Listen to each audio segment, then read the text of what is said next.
Alors, le domaine des possibles, c'est un tiers-lieu. Et c'est un mot tiers-lieu qui résume bien tout ce qu'on veut faire. Il n'y a pas d'autre, malheureusement, pour expliquer ça. Ce sont des lieux qui ont pour vocation d'être, en fait, de recréer des dynamiques qu'on connaissait peut-être autrefois, genre des cinémas de quartier, des cafés, en fait, des endroits qui étaient, c'est pour ça que c'est tiers-lieu, c'est le troisième lieu après le domicile et le lieu de travail, des endroits de vie sociale. Et le subside qu'on a de la région wallonne, c'est un tremplin. Donc c'est un subside sur 3 ans qui doit nous permettre de lancer nos activités. Et l'objectif, c'est qu'au terme de ces 3 ans, on soit financièrement autonome. Et donc on doit arriver à fin 2025 à payer l'entièreté de nos coûts, qui sont essentiellement des coûts salariaux, par nos propres moyens. On n'aura pas l'équilibre cette année-ci, mais on avait un peu de réserves qui nous permettront d'amortir les pertes de cette année-ci, et on devrait pouvoir être en équilibre dès l'année prochaine.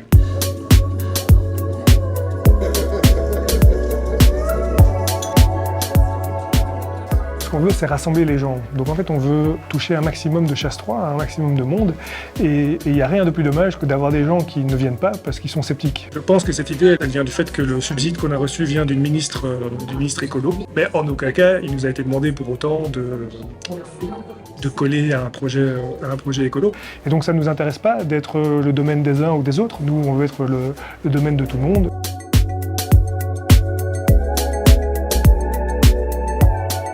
L'ONE est propriétaire du domaine, mais il n'y a plus d'activité ONE ici. Et donc, un des objectifs du projet, c'est de permettre à ce domaine de continuer à exister sans que l'ONE doive y injecter des fonds, puisque l'ONE a d'autres missions et qu'on ne répond plus aux missions de l'ONE. Notre conseil d'administration est composé de l'ONE, bien sûr, mais aussi de la commune et du CPS, qui sont donc des partenaires à part entière du projet ici. La commune nous laisse beaucoup d'autonomie et elle veille globalement à ce que le domaine reste d'intérêt public et surtout à éviter qu'un jour ça ne coûte de l'argent aux chasse-trois.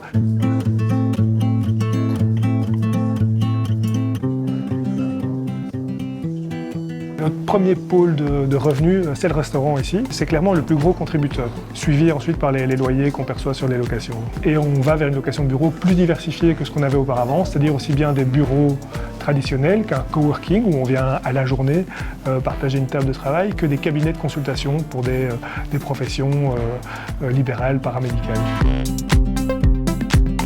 Alors on a un projet d'hébergement qui est en cours, donc l'idée c'est de créer un espace d'hébergement pour accueillir des groupes qui viendraient en formation, en stage, des enfants en classe verte par exemple, ou des camps.